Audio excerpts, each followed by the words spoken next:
The assembly hall was as busy as always that morning. Thousands of representatives from hundreds of worlds filled the massive chamber. The air hummed with translated voices, each species speaking in their own language, while devices converted the words for others to understand. It was a normal day, or so everyone thought. Council Speaker Vrix stood at the central podium, his insect-like body reflecting the soft lights of the hall. He was reviewing the day's agenda when his assistant approached with a worried expression. "Speaker," the assistant whispered, "the human delegation hasn't arrived yet." Vrix waved a clawed hand dismissively. "They're probably late again. You know how humans are. Always rushing, always disorganized." He had said this many times before. Humans were often the last to arrive at meetings. No one took it seriously. But an hour passed, and the human seats remained empty. All 47 chairs in the human section sat vacant. This was unusual. Humans might be late, but they never missed an entire session. Trade Minister Cole, a large reptilian being, noticed it too. He leaned toward his aide. "Where are the humans? We need to discuss the grain shipments from their colonies." No one had an answer. Vrix called for a brief recess while they tried to contact the human embassy. The attempts failed.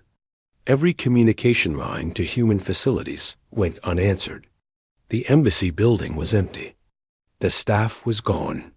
Even the automated systems had been shut down properly and locked. When the assembly reconvened, there was tension in the air. Vrix stood again at the podium, but before he could speak, a hologram materialized in the center of the hall. It was Ambassador Hyan, the chief human diplomat. For a moment, everyone relaxed. The humans were just running late and sending an apology. But something was wrong. The hologram didn't move naturally. It was clearly a recording. Ambassador Hyan's face was calm, almost serene. His voice was steady and clear as he began to speak. "Members of the Galactic Assembly, I am Ambassador Hyan of Earth and the human territories. I speak to you now with a message that has been authorized by all human governments, colonies, and independent stations. Effective immediately, humanity formally withdraws from the Galactic Assembly. All treaties are dissolved. All trade agreements are ended. All diplomatic relations are terminated." The chamber erupted in noise. Delegates jumped to their feet, shouting questions, demanding explanations. But the hologram continued, unhearing. "This is not a negotiation. This is not a protest. This is simply our farewell. We are leaving. Do not attempt to follow us. Do not attempt to contact us. We wish you well in your future endeavors. Goodbye." The hologram vanished. Silence fell over the assembly like a heavy blanket. For several long seconds, no one spoke. No one moved. Then everyone tried to speak at once. "This is ridiculous." Trade Minister Cole bellowed. "They can't just leave. We have contracts." "It's clearly a pressure tactic," another delegate said. "They want better terms. This is how humans negotiate." "We should send a delegation immediately," suggested another voice. "Talk sense into them." Vrix called for order, his voice cutting through the chaos. "Everyone, calm down. This is obviously some kind of misunderstanding. We'll send representatives to Earth and clear this up." He tried to sound confident, but something about Hyan's expression in that recording bothered him. The human hadn't looked angry. He hadn't looked sad. He had looked ... free. Over the next 3 days, the assembly tried everything. They sent messages to Earth. No response.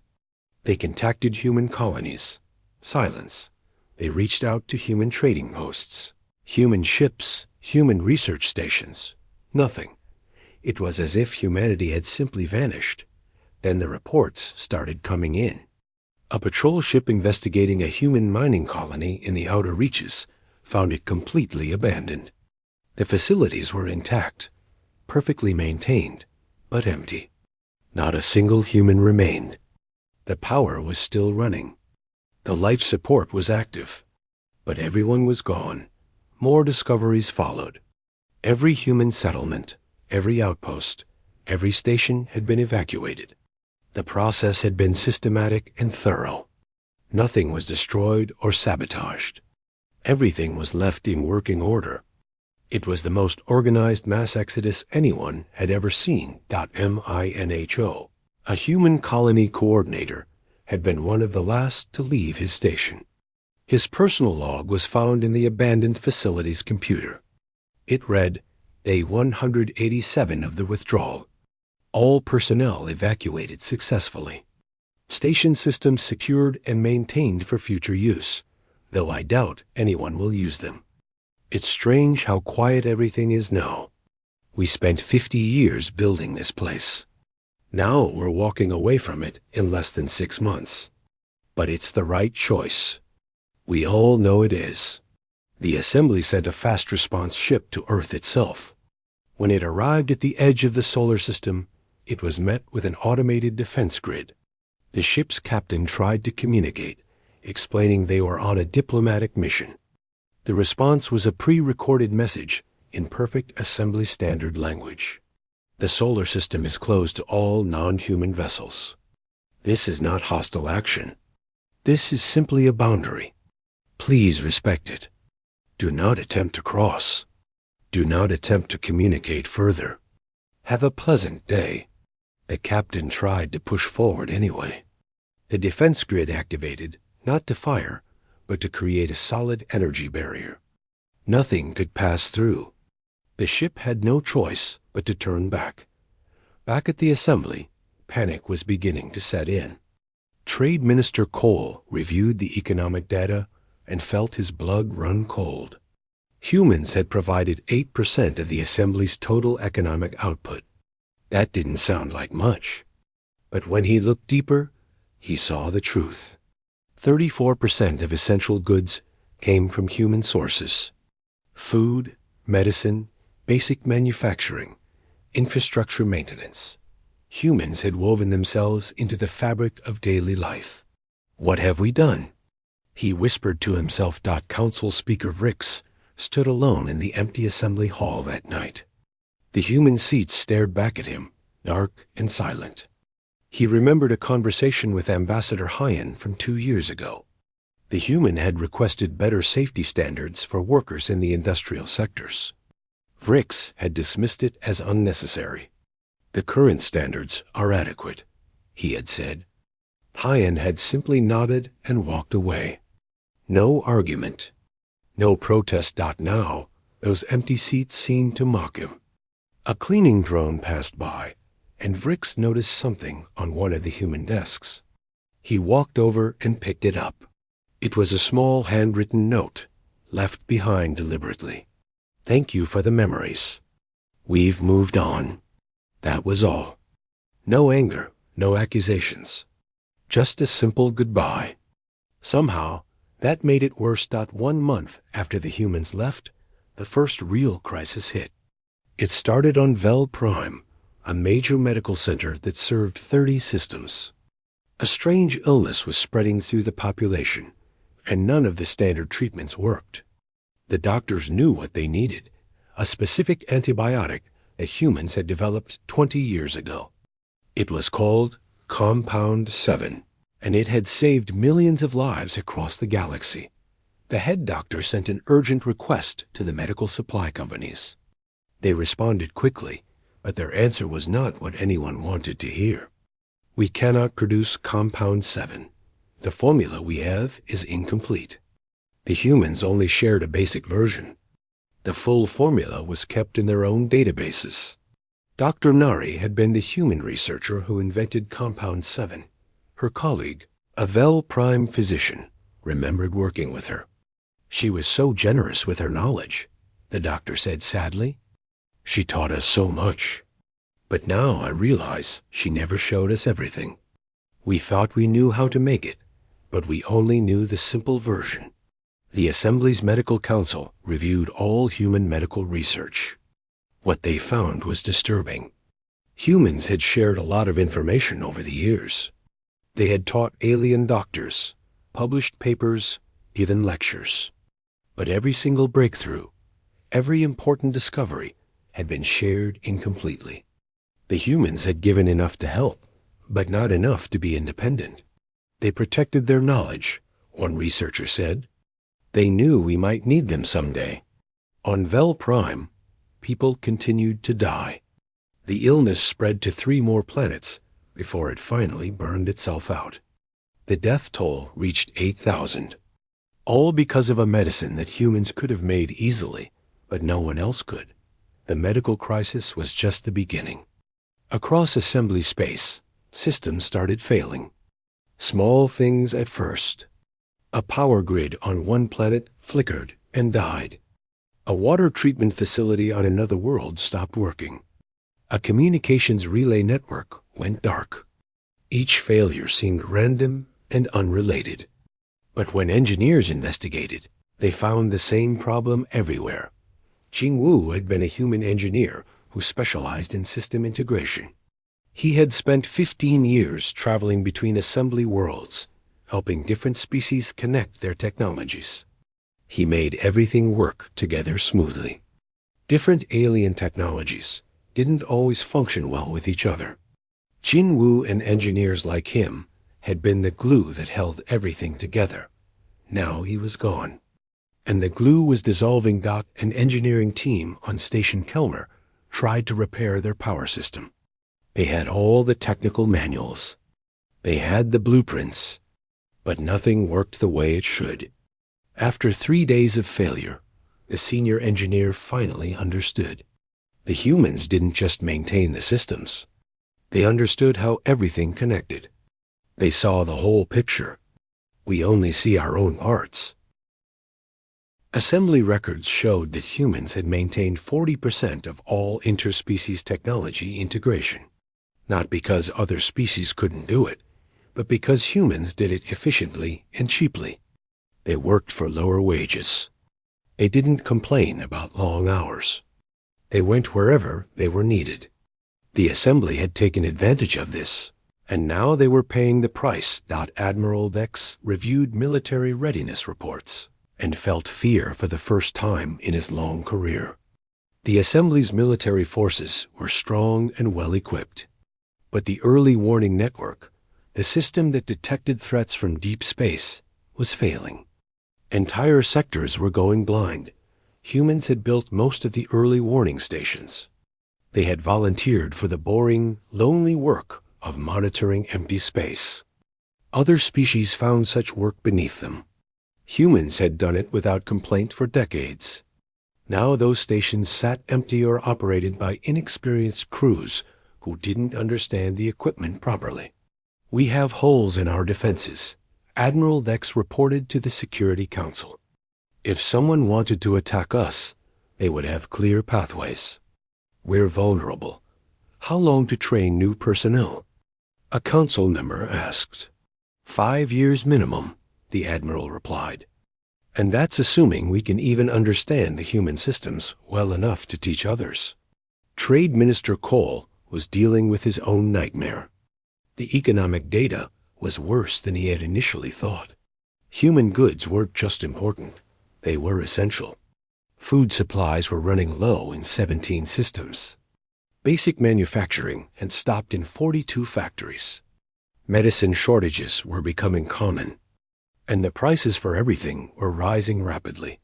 A reporter asked him during a public briefing, "How did we become so dependent on one species?" Cole didn't have a good answer. The truth was embarrassing. Humans had been reliable and cheap. They produced quality goods for fair prices. The assembly had gotten used to it.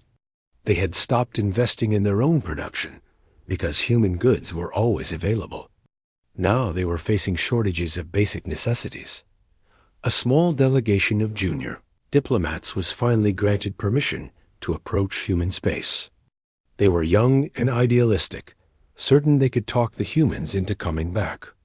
When they reached the solar system's boundary, they sent a message requesting dialogue. The automated response was the same as before, polite but firm. The solar system is closed. Please turn back.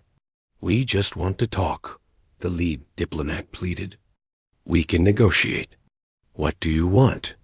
Better trade terms? More representation? Tell us. There was a long pause. Then a different message came through.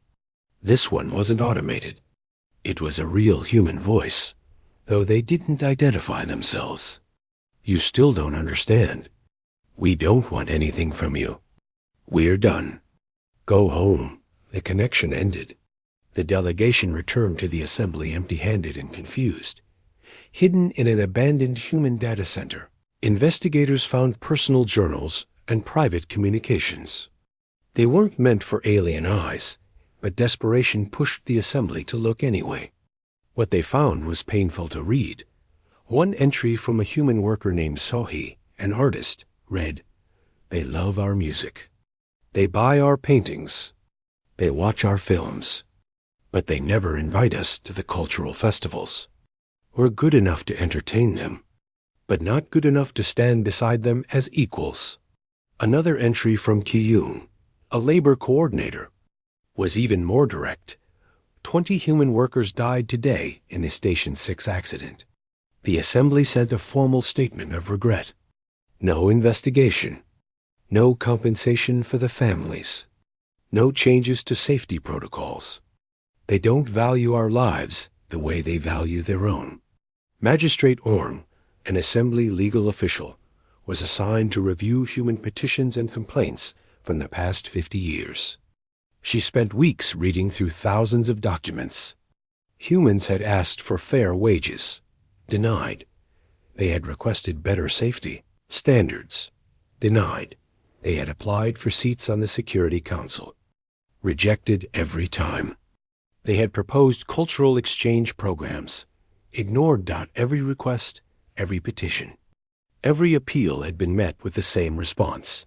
Not at this time, or under consideration, or perhaps in the future. But the future never came. Orm called a meeting with other legal officials. "We exploited them," she said plainly. "Maybe we didn't mean to, but that's what we did. We took their labor, their goods, their innovations, and gave them scraps in return. We treated them like servants. That's not fair," one official protested. "We included them in the assembly. They had representation." "Representation without power is just theater," Orm replied. "They had seats, but no real voice. We listened to them politely and then ignored them." The assembly held an emergency session to discuss the crisis. Smaller member species were angry.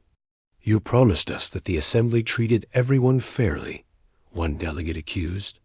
"But you drove away an entire species through neglect. They abandoned us." Council Speaker Vrix shot back. "They walked away without even trying to negotiate. How many times did they try before you actually listened?" The delegate asked. No one had an answer. The session ended in chaos. Nothing was resolved. The supply shortages continued. The systems kept failing. And somewhere out in the void of space, humanity was gone, leaving behind only empty stations and uncomfortable questions. The Assembly's chief archivist made a discovery that changed everything. While cataloging human data files from an abandoned research station, she found a hidden folder marked personal, not official. Inside were years of private messages, personal journals, and internal communications between human communities. The Assembly had never seen these before. Humans had kept them private, sharing thoughts and feelings only among themselves. The archivist began reading, and what she found made her feel sick. These weren't official complaints or formal protests. These were real people expressing real pain. A teacher writing about how her students were called the human class by other species, as if they were somehow less than other children. A scientist describing how his research was rejected from journals, not because it was wrong, but because reviewers didn't believe a human could produce such quality work. A mother explaining to her daughter why they had to work twice as hard to get half the respect. One entry stood out. It was from Ki-Yoon, dated 3 years before the Exodus. He had been a labor coordinator on Proxima Station. His journal entry was simple but devastating. Today, we lost 15 people. The support beam collapsed in Sector 7, just like we warned it would. We filed 3 safety reports over the past year. Engineering said it was fine. Management said repairs were too expensive. Now 15 humans are dead, and the official response is thoughts and prayers. No investigation. No accountability. No changes. We're disposable to them. They don't say it, but we all know it. We feel it every day. The archivist sent the files to Council Speaker Vrix with a short message. You need to read these. All of them. Vrix spent 2 days reading. He didn't eat. He barely slept. He read thousands of entries from hundreds of humans, all telling similar stories. Not dramatic tales of abuse or violence, but small daily humiliations and indignities. Being ignored in meetings. Having ideas stolen without credit. Working for lower pay than other species doing the same jobs. Watching their children struggle to fit in at schools where teachers expected less from human students. One message thread between human colony leaders discussed a vote in the assembly. Humans had proposed a bill to standardize worker safety across all species. It failed by a wide margin. The discussion that followed was heartbreaking. They voted it down again. Wujin, a colony administrator, had written, "Same excuses as before. Too expensive. Too complicated. Not necessary. We've been trying for 20 years, another human replied. Maybe it's time to stop trying. What's the alternative? Someone else asked. There was a long pause in the message thread. Then Wujin responded, We leave. We take everything we've built, everyone we love, and we go somewhere else. Somewhere we can build our own future on our own terms. The thread continued for months after that, discussing possibilities. How would they organize it? Where would they go? Could they really pull it off? The more Vrix read, the more he understood. This wasn't a sudden decision born from anger. This was a careful, thoughtful plan developed over years. Humans had tried everything else first. They had been patient. They had been reasonable. They had followed all the rules. And it hadn't mattered. Cultural researchers began examining human contributions to assembly society. What they found was stunning. Human art was everywhere. Human music played in restaurants across 1,000 worlds. Human literature was taught in schools. Human films won awards. But when the researchers checked the records, they made a disturbing discovery. Humans had never been invited to serve on the Cultural Council. Not once in 50 years of assembly membership. Their art was consumed, but they weren't considered artists worthy of guiding cultural policy. They were entertainment, nothing more. Sahi had been one of the most popular human artists in the galaxy. Her paintings sold for enormous prices. After she left, those prices tripled. Everyone suddenly wanted a genuine human artwork before they were all gone. An art critic who had once dismissed her work as charming but simple now wrote articles calling her a master. The hypocrisy was obvious to every on. We didn't value her until she was gone, the critic admitted in a rare moment of honesty. We took her for granted. Economic analysts dove deeper into trade records. What they found confirmed everyone's worst fears. Human goods had been consistently priced below fair market value for decades. Not because of natural market forces, but because of coordinated pressure from assembly trade officials. Internal memos revealed the truth. Keep human prices low, one memo read. They're too efficient. If we let them charge what their goods are really worth, they'll dominate entire sectors. Another memo was even more explicit. Deny the Human Trade Consortium's request for tariff relief. We can't let them accumulate too much economic power. keep them dependent on assembly markets. Trade Minister Cole found these memos and felt shame burn through him. He had signed some of them himself. At the time, he had thought he was protecting assembly economies. Now he saw it for what it really was: exploitation. Humans had produced incredible goods and sold them for unfair prices because the assembly had manipulated the market to keep them down. A military historian uncovered another painful truth. Humans had applied for Security Council representation 9 times over 50 years. Each application had been rejected. The official reasons varied: not enough military contribution, or insufficient; strategic territory, or lack of experience in galactic security matters. But the real reason was found in private communications between Security Council members. Humans are too peaceful, one member had written. They'll vote against military action every time. We can't have that kind of weakness on the council. Another member's message was more cynical. Let's be honest. Humans do the dirty work we don't want to do. They maintain the early warning stations, patrol boring sectors, handle logistics. Why promote them when they're so useful where they are? Admiral Vex read these messages and felt something he hadn't felt in decades: shame. He had voted against Human Security Council membership twice himself. His reasons had seemed logical at the time. Now they looked like excuses. Magistrate Orn compiled a comprehensive legal review.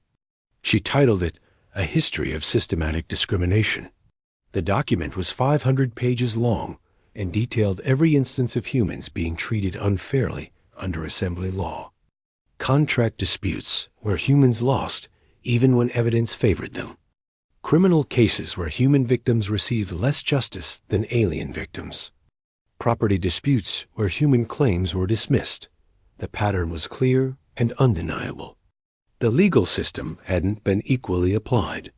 Humans had faced a higher burden of proof, harsher penalties for violations, and less protection under the law. Not dramatically so. The discrimination had been subtle enough to deny.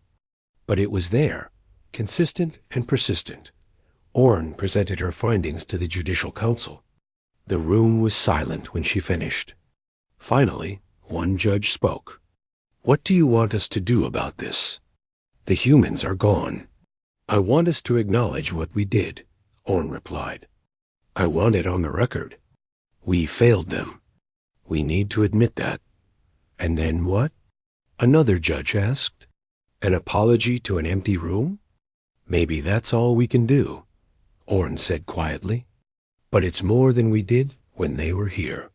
The most devastating document was found last.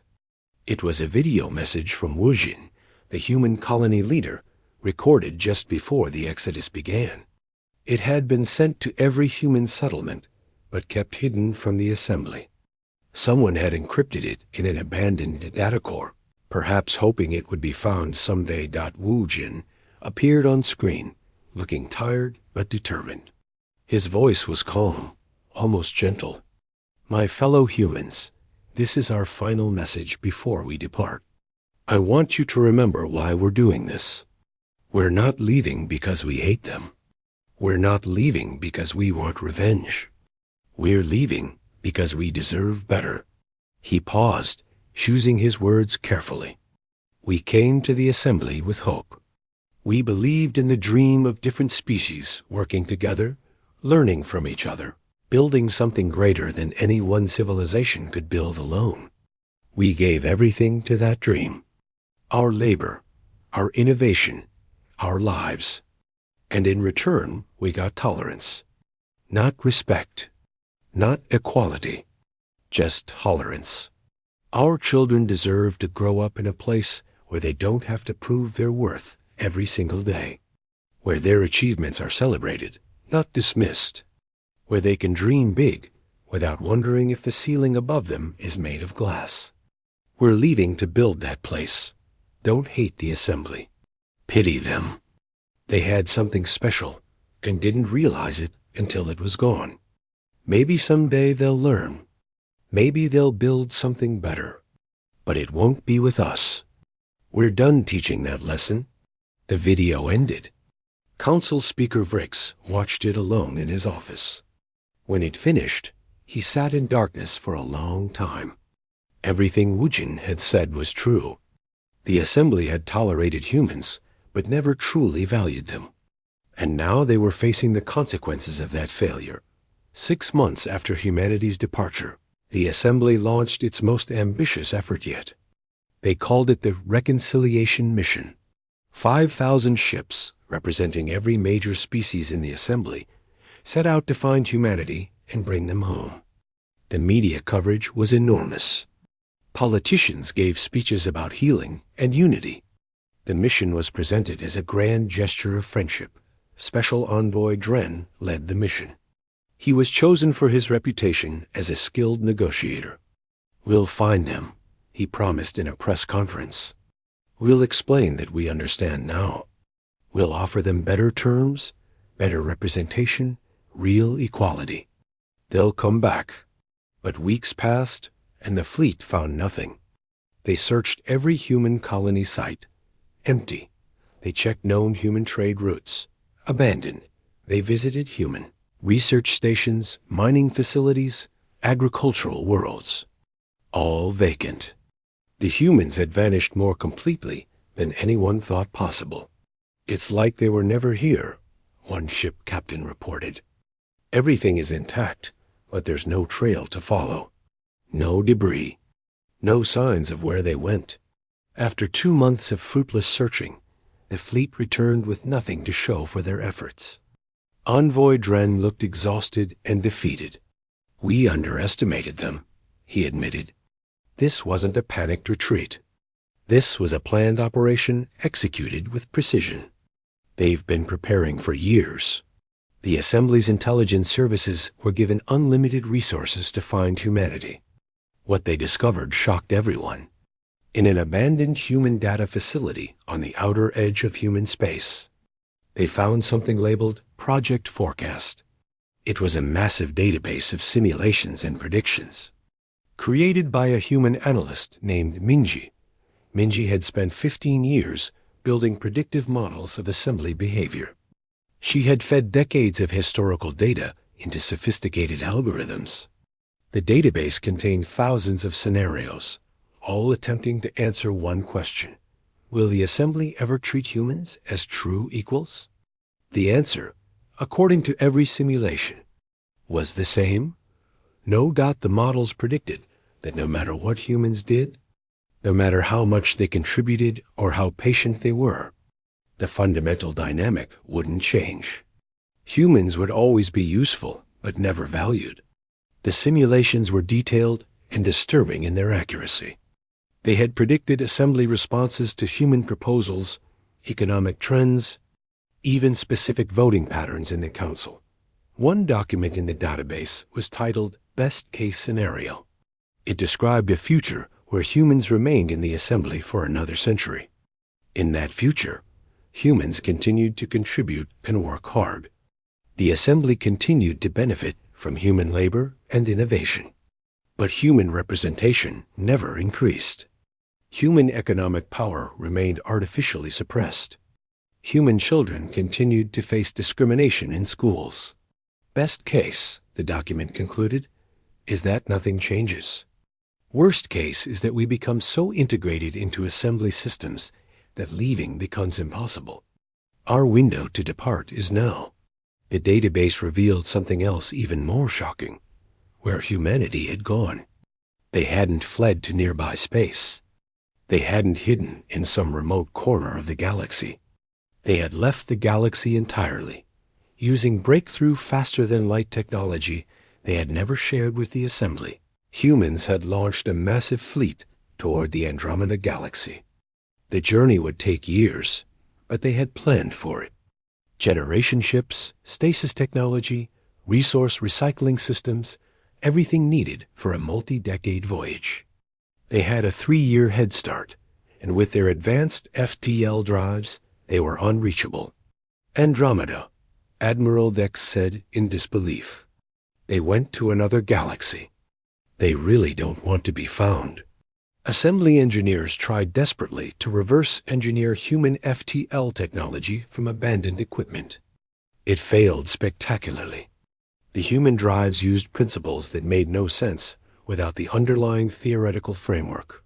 And that framework had gone with the humans. It's like finding an advanced computer, but having no idea what electricity is, one frustrated engineer explained. We have the hardware, but we don't understand the fundamental science behind it. Attempts to recreate human system integration were equally disastrous. Multiple species tried to replace the role humans had played in connecting different technologies. The costs were staggering, 15 times higher than what humans had charged. The efficiency was terrible, 40% lower than human standards. And even with unlimited funding, experts estimated it would take decades to fully replace what humans had done. They made it look easy, a systems engineer admitted. We thought anyone could do it. Turns out, they had a unique way of thinking about problems. They saw connections we couldn't see. Political fractures began appearing in the assembly. Smaller member species were angry at the council. During a heated session, a delegate from a minor world stood and pointed at the council members accusingly. "You did this," she shouted. "You treated humans like servants, and now we all suffer. My world depended on human medicine. Now people are dying because you were too proud to treat them fairly." Council Speaker Rix tried to maintain order. The humans chose to leave. This was their decision, after you gave them no other choice. Another delegate countered. "We've all read the reports. The discrimination, the exploitation, the disrespect. You drove them away. They were ungrateful." A council member shot back. "We gave them a place in the assembly. We shared our technology, our knowledge, and took twice as much in return while paying them half what they deserved." A third voice interrupted. "Don't pretend this was charity. We used them." The assembly was dividing into factions. Progressive members wanted to acknowledge the mistakes and reform the entire system. Conservative members insisted the humans were at fault for abandoning their responsibilities. The arguments grew heated and bitter. In a neutral trading station at the edge of assembly space, investigators tracked down the last human who had maintained contact with assembly citizens. Captain Tiemann ran a small freighter and had delayed his departure to help a few alien friends evacuate from a dangerous sector. He was tired, worn down by months of being questioned, interrogated, and pressured. "Just tell us where they went," an assembly agent pleaded. "We can make things right. We can fix this." Tiemann laughed, but there was no humor in it. "Make things right? You've had 50 years to make things right. Now you care because you need us." "That's not fair," the agent protested. "Many of us genuinely want to apologize." "Apologize for what?" Tiemann interrupted. "You don't even know what you did wrong. You just know you're suffering consequences now. That's not the same as understanding." "Then explain it to me," the agent said. "Help me understand." Tiemann was quiet for a long moment. Then he spoke, his voice heavy with exhaustion. "Every time we sat at that table in the assembly hall, you looked through us, not at us. Do you know what that feels like? To speak and have people nod politely, then completely ignore what you said. To present ideas and watch someone else get credit for them later. To work twice as hard and earn half as much and be told you should be grateful for the opportunity." He continued, "You want to know why we left? It wasn't one big thing. It was 1,000 small things. Death by 1,000 cuts. Each one alone was bearable. Together, they were suffocating. And the worst part? You never noticed. We were invisible unless you needed something from us. We're trying to change," the agent said. "There are reforms being proposed." "Reforms?" Tiemann's voice rose. "You're proposing reforms now? After we left?" Where were these reforms when we were begging for basic safety standards? Where was this concern when we were asking for fair wages? You're not trying to change. You're trying to get your workers back. The agent had no response. Teeman stood to leave, then paused. You want my advice? Don't try to find us. Don't send more missions. Don't promise things you won't deliver. Just ... Learn from this. Treat the species still in your assembly better than you treated us. Maybe then something good can come from all this pain. He left. The agent never saw him again. Teeman's ship departed that same day, heading in a direction the agent couldn't track. One more human gone, leaving only questions behind. Back in assembly space, the economic crisis was deepening. 3 minor species had declared bankruptcy. Their economies had been too dependent on human trade. Resource wars were breaking out in sectors that humans used to patrol. The early warning network continued to fail, leaving entire regions vulnerable to attack. The assembly had always prided itself on being a beacon of civilization and cooperation. Now it was fracturing, struggling, failing. And the species responsible for holding so much of it together was gone, unreachable. Somewhere in the space between galaxies. Council, Speaker Rix stood in the assembly hall late at night, looking at the empty human seats. Someone had placed flowers on them, a memorial gesture from one of the smaller species. The flowers were wilting now, but no one had removed them. We thought we were so advanced, Rix whispered to the empty room. We thought we were better than our primitive ancestors, who judged others by their differences. But we're not. We just found more sophisticated ways to do the same thing. No one answered. The hall was silent, except for the hum of the environmental systems that would soon need maintenance that no one knew how to provide. 2 years had passed since humanity left. The Galactic Assembly was barely recognizable. What had once been a unified coalition of species working together had fractured into competing blocks.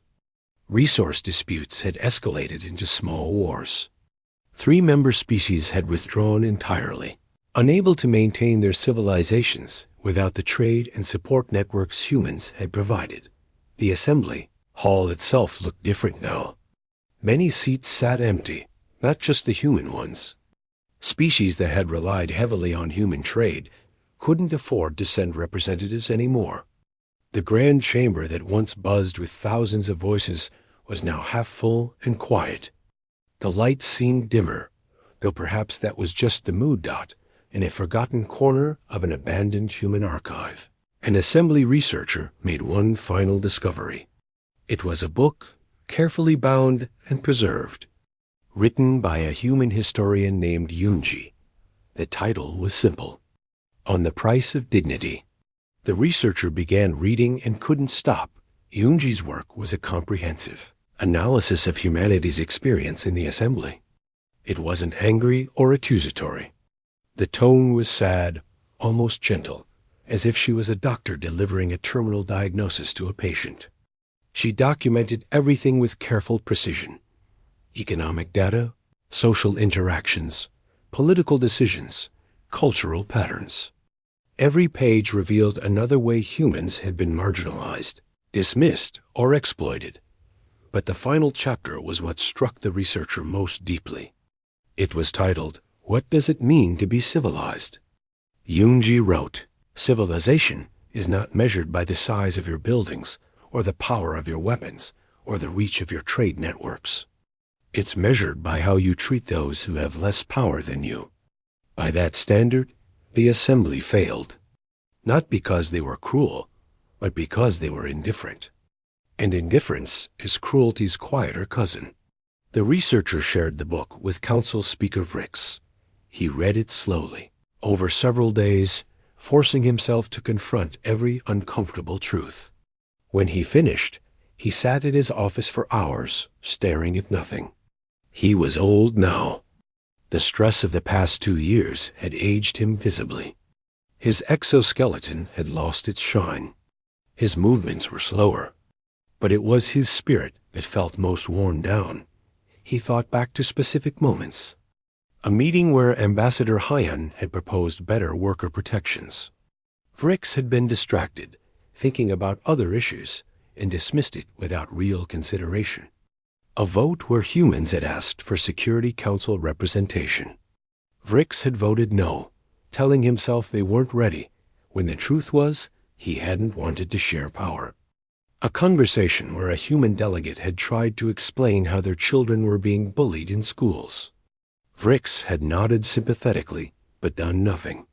"I didn't hate them," he said aloud to his empty office. "I just didn't see them. Not really. They were there, but I looked past them."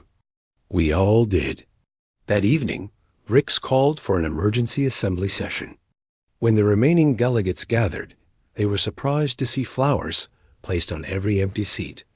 Not just the human ones, but all the empty places where species used to sit. Vrix stood at the podium, and for the first time in his long career, he looked uncertain. "I have read historian Yunji's work," he began. "I have reviewed all the reports and investigations from the past 2 years. I have examined my own actions and decisions, and I have reached a conclusion that shames me to speak, but must be said." The hall was silent. Every delegate leaned forward, listening. "We failed," Vrix continued, his voice steady but heavy with emotion. "We failed the humans. We failed ourselves. We failed the very ideals this assembly was founded upon. We did not lose humanity. We pushed them away. Through 1,000 acts of negligence, dismissal, and indifference, we told them they were not truly welcome here. And when they finally left, we blamed them for abandoning us." Conservative delegates began to object, but Vrix raised a hand for silence. "No more denials. No more excuses. I have spent 2 years watching us suffer the consequences of our actions, and I will not compound our failure with dishonesty." He gestured to the empty seats around the hall. "Look at these spaces. These represent species that left or fell because we built a system that only worked when someone was willing to sacrifice their dignity to keep it running. The humans did that for 50 years. They held us together while we took them for granted, and now we're falling apart because the foundation we stood on was made of people we didn't respect enough to treat fairly." Vrix's voice grew stronger, more passionate. "Some of you want to find the humans and convince them to return. I understand that desire, but I will tell you the truth. Even if we could reach them, they shouldn't come back. Not to this assembly. Not to us as we are now. We don't deserve them." The hall erupted in shouting. Some delegates agreed. Others were furious. The argument raged for hours. But when it was done, something had shifted. A coalition formed, species large and small, powerful and weak, determined to rebuild the assembly based on actual equality rather than convenient hierarchy. It wouldn't be fast. It wouldn't be easy. And it was too late for humanity. But perhaps not too late for others. Magistrate Orm led the reform effort. New laws were drafted, fair wage standards that applied equally to all species, safety regulations that couldn't be ignored, representation requirements that gave smaller species real power, anti-discrimination protections with actual enforcement. The conservative faction fought every change, but they were losing support. Too many species had suffered because of the old system. Economic recovery was slower. It took 5 years to rebuild the supply chains humans had maintained. It cost 10 times more than it would have if they'd simply paid humans fairly in the first place. New integration systems were developed for the technology networks, but they never worked as smoothly as when humans had managed them. Some things, once lost, couldn't be fully replaced.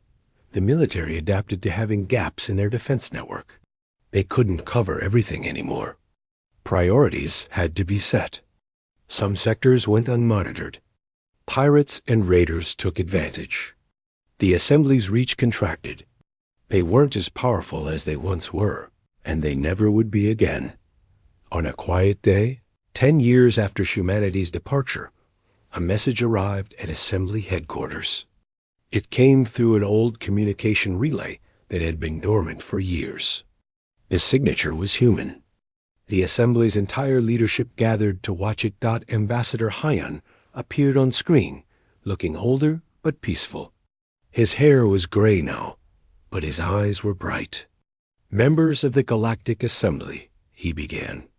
"This will be our final communication. We are far away now, beyond your reach, building something new. I want you to know that we don't hate you. We're not angry anymore. We're just distant now. That part of our story is over." He paused, choosing his words carefully. "We've been monitoring your broadcasts. We've seen the changes you're making, the reforms, the new laws. We're glad for the species who remain with you. We hope you treat them better than you treated us. If you do, maybe something good can come from all the pain. We're not coming back," he continued, and his voice was gentle but firm. "Not in our lifetime, perhaps not in our children's lifetime.